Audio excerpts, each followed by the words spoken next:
wait. Let me confirm. You said that you have leads about the assassins hired by the Vice President?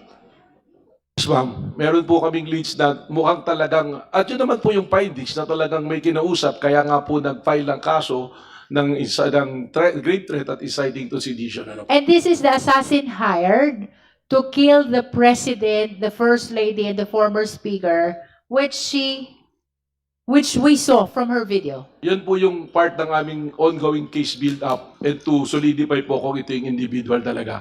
If you recall, meron pong mention, it's not been denied, na meron pong itinayong Vice President Sara, parang Vice Presidential Security Group, yung sarili niyang group.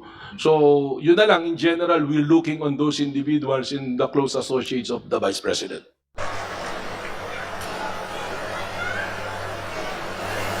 Just a simple message sa ato ang Pangulo.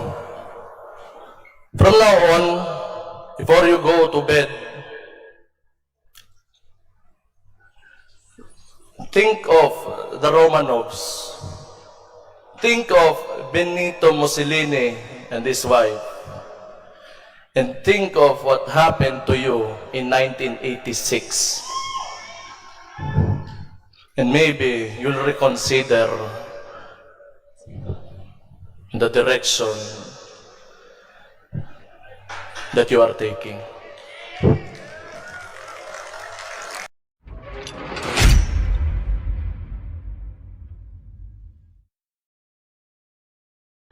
Madam Chair, I just wanted to make a brief manifestation regarding that video. Maybe I'll give a little crash course on history. The Romanovs were the ruling imperial dynasty in Russia from the 1600s to the early 1900s, Madam Chair. And why? At sila po ang royal family noong 1900s until 1917. Noong 1917, nagkaroon po ng February uprising kung saan napilitan mag-abdicate, i-give up ni Tsar Nicholas II ang kanyang pwesto dahil may communist uprising. Pagkatapos po, October 1917, merong another uprising by the Bolsheviks, which was led by Vladimir Lenin, And ano pong nangyari dito? Kaya mahalaga itong Romanovs na to. Sila po, ang buong pamilya, ang mag-asawa na si Tsar Nicholas II, si Tsarina Alexandra at ang kanilang 5 anak ay kinuha, nilagay sa isang house sa Siberia at isang araw pinagpapapatay po silang lahat. So, yun po ang reference, nakababahala po ang reference nila sa Romanovs. Bakit naman din po nila babanggitin si Benito Mussolini? Sino ba to? Ang fascist dictator from 1922 to 1943 ng Italy. He allied himself with Hitler and the Axis powers until he was removed by King Victor Emmanuel and executed in 1945. The point is, Madam Chair, nakababahala nga ang kanilang reference sa ganitong mga okasyon, sa ganitong mga tao, and their propensity to refer to executions or to idolize dictators is appalling and should not be countenanced. Thank you, Madam Chair. Madam Chair. That is very enlightening. Can we hear first the appreciation of the NBI? Having heard the history from the Honorable Zamora, how did the NBI appreciate this video of Mayor Baste? Yeah, well, thank you for the cross-court history. Although we already have traced back why there's a referral on that matter. So, and I tend to agree with the Honorable Zamora that the reason why we're still considering what we're saying that there's an ongoing investigation, because just recently, I think first week of April, there was a rally in Club Filipino when they launched the Rage even the name, you'll see it, Rachel, wherein the Mayor Basti Duterte made reference to kuhain yung ulo ng Pangulong Marcos, ano? And we've noticed a pattern na paulit-ulit, laging sinasabi kuhain yung ulo. I think there was also a video submitted by NBI, which was also being considered in the ongoing investigation, that Vice President Sara Duterte also preparing to remove the head, ano? And I'd like to make a reference on the earlier statement of Honorable De Lima on the pattern of behavior of the family. So lahat po yan ay recorded naman and been publicly used. And yun pa po yung isang nagiging challenge sa amin sa NBI, because again, just recently when the President Bongbong Marcos was present live in Palayan, Isabela, meron pong isang individual doon sa live na nag-post na barilin na yan. So it's very alarming dahil hindi na, parang continuing na po yung threat sa ating Pangulo. And kami naman po sa law enforcement, any threat to the President or high official in government, we consider it as a threat to the national security. So it's good that these things are being raised here. So in addition to that, I issued a memorandum circular, administrative order number 11 po, dahil sunod-sunod na nga yung mga threat po na nakikita namin sa social media, creating a task force to continue investigate this matter. That's Administrative Order number 11. Yes, ma'am. And What it's do you part call the task force? yung wala naman pong official name, but it's a task force to monitor all the threats to the President and to all other officials in government. Is that part of your submission also? Yes, to the ma'am. committee? Although it's not directed particularly to the Dutertes, but it's directed po to, in general, sa lahat po. But this is an offshoot because of the behavior po of the family. In other words, Director Matibag, the reason why you are considering all these videos, Director Matibag, is for you to be guided on whether or not threat was actually committed? As to the press conference of Vice President Duterte, it's already been established by the Bureau. It's established already. Long before I came to the Bureau, nandiyan naman po yung records, the record which speaks for itself, na the threat, the grave threat and the inciting to sedition are clear. All the elements were present, and then po, we're just awaiting for the decision of the prosecution, sir. May we just know for the record, because you mentioned a while ago that there is a follow-up investigation. May we know the purpose of the follow-up investigation if you have resolved already the offense of threat that was committed against the first couple and the former speaker? How about the follow-up investigation? It's an ongoing investigation po. If you recall, dun po sa video ni Vice President, sinabi niya na no joke, nag-hire na siya ng assassin, ano po. And we're trying to identify and pinpoint the assassin. And just to let you know, we have leads already. We have some personalities that we are surveillance at sinusundan po namin. But I have to caution you and immediately say that I apologize that we cannot name the names of those individuals naming sinusundan. But we are zeroing on several individuals already na maaaring yun po yung kinausap niya doon sa threat na ginawa po niya. Wait, let me confirm. You said that you have leads about the assassins hired by the Vice President? Yes, ma'am. Meron po kaming leads na mukhang talagang, at yun naman po yung findings na talagang may kinausap, kaya nga po nag-file ng kaso ng grave threat at inciting to sedition. Ano? And this is the assassin hired to kill the President, the First Lady, and the former Speaker, which we saw from her video. Yan po yung part ng aming ongoing case build-up and to solidify po kung ito yung individual talaga. If you recall, meron pong mention, it's not been denied, na meron pong itinayong Vice President Sara, parang Vice Presidential Security Group, yung sarili niyang group. So, yun na lang, in general, we're looking on those individuals in the close associates of the Vice President. Can you expound on the Vice President Security Group? What is the significance of this to your ongoing investigation? Well, meron po kasi mga na-identify dyan na still in the military service and marami rin po dyan yung no longer in the military service. Ano po. So remember, yung sinusundan po natin is the second highest ranking official of the country. So she has the network.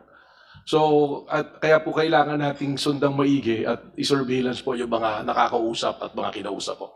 Is it correct to say that the subject matter of your follow-up investigation is the statement of the Vice President that he has hired an assassin?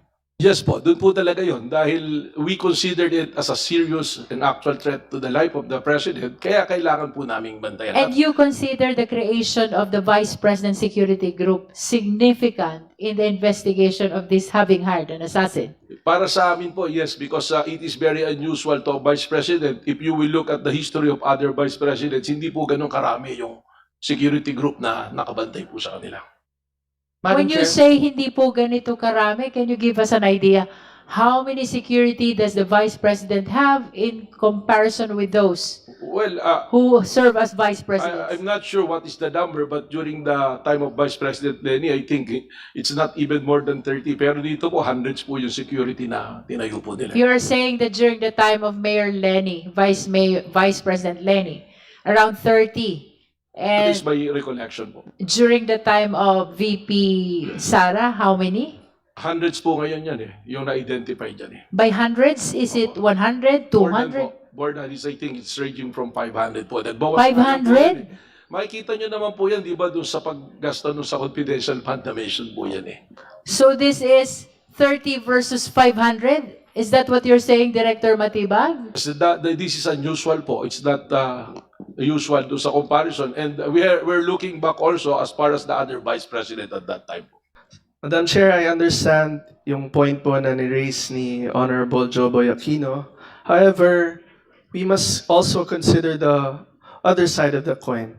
There is a need to examine the statements of the impeachable officer in their entirety and not in isolation in order to determine context, intent, and possible implication. In particular, the reference to the show Designated Survivor cannot be viewed on its own, divorced from the other statements made before, during, or after it. Nevertheless, it must be emphasized that at this stage of the impeachment proceedings, the issue is not yet final guilt or innocence. The question before us is only whether there is sufficient factual basis and probable cause to hold the impeachable officer answerable for the allegations. Whether the impeachable officer is ultimately guilty of the impeachable offense, whether in relation to the designated survivor reference or the other statements attributed to her, as mentioned a while ago, is a matter that belongs to the Senate to determine at the proper time should the case proceed in trial. That's all, Madam Chair. The manifestation of the Honorable J.P. Padiernos is noted. Now we Chair. recognize the Honorable D.S.J.J. Suarez. Maraming salamat, Madam Chair. Alam niyo po, maaaring fiction po yung series ng Designated Survivor sa US. Kaso lang, hindi po to biro sa atin. Unang-una, dahil ang nagbigkas po ng mga salitang yan, ay yung mismong makikinabang kung merong mangyari sa buhay ng ating presidente. She is the direct beneficiary of anything that will happen to the president. And thereby designating herself as a survivor means that she may be entertaining some thought or there are some, things that may happen to the president. And as we all know, the president, the highest elected official of the land, whose life must remain secure because of the responsibilities and the duties that he holds. So we should not take this lightly, Madam Chair. Yes, it may be a basis of some series, and all the reason why it should be the basis because there is so much significance in that statement that was uttered, Madam Chair. So I would just like to put that on record. Thank you very much. Thank you, Honorable D.S.J.J. Suarez. Now we proceed with the next to raise clarificatory question. Is this still on the video of resignation and designated survivor, D.S. Konghun? D.S. Konghun is recognized. Yes, Madam Chair. Thank you, Madam Chair. may I ask clarificatory questions lang po para sa NBI.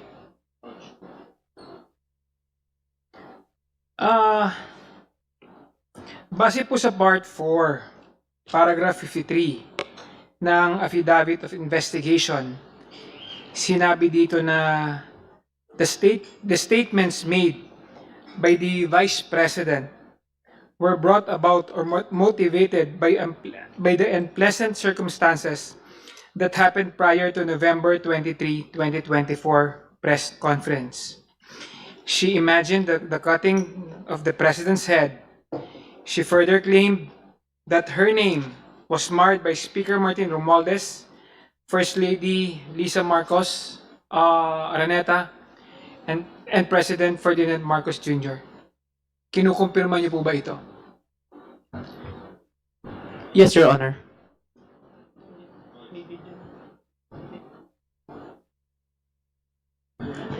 It's on the October 18 video that was also authenticated, Your Honor. Thank you. Base naman po sa Part 4, Paragraph 54 ng Affidavit of Investigation, sinabi po dito na the convolution of these circumstances will demonstrate that the threat is not a product of temporary fit of anger, but it was deliberately thought out by the Vice President. Kinukumpirma niyo po ba ito? Yes, Your Honor. Madam Chair, may I manifest that what we're seeing now is not a single isolated statement. When you put everything together, the resignation as a DepEd Secretary in June 29, 2024, and the self-declaration as the designated survivor in July 11, 2024, the remarks made in October 18, 2024 press conference, the threat to the life of the President, First Lady, and former Speaker of the House in November 23, 2024, and confirming the same on November 26, 2024, it forms a pattern that cannot simply be dismissed as a casual rhetoric. Ito po ay hindi about sa politics alone. This is about whether these statements cross the threshold of a credible threat that requires a state response. Thank you, Madam Chair. Yun lang po. Thank you. We will go back to the video of resignation and designated survivor. If there are any other members who wish to manifest or raise questions on this video, if we are done, then we recognize the Honorable Rog Gutierrez Thank you, for Madam his Chair. clarificatory questions. Madam Chair, just on that point po, no, and I do agree that tama rin naman po yung ginagawa ng NBI that in relation to the threat video, they're looking at other videos to provide context. And actually, naalala ko lang po, there was another video, I think, that was a pronouncement by a family member of the Vice President in relation to sort of political destiny of sorts. Yung dun tungkol sa mga Romanov at mga Mussolini. I would just like to clarify, Madam Chair, was that also included for context in the investigation of the NBI? May we hear from the NBI? The Honorable Gutierrez is asking if the video about Romanov is part of your submissions. Yes, Your Honor, it's part of the submission. The but, same has been authenticated yes. as well? Yes, Your Honor, but it's being considered on an ongoing investigation. It's part of your ongoing investigation. Honor. What's the pleasure of the Honorable Gutierrez? Madam Chair, that was just a clarification po, no, kung na-consider. That's all. Thank you, Madam Chair. Madam Chair, The Honorable Bel Zamora. short manifestation. I believe that all of us saw this video also wherein the brother of the Vice President referred to the Romanovs. If I may interrupt, since we are discussing on the video, for the guidance of the members, since it's part of the submission, with the indulgence of the members, may we play that video? Yes, Madam Chair. Yes? So, Secretariat, please be directed to play the video about that Romanov.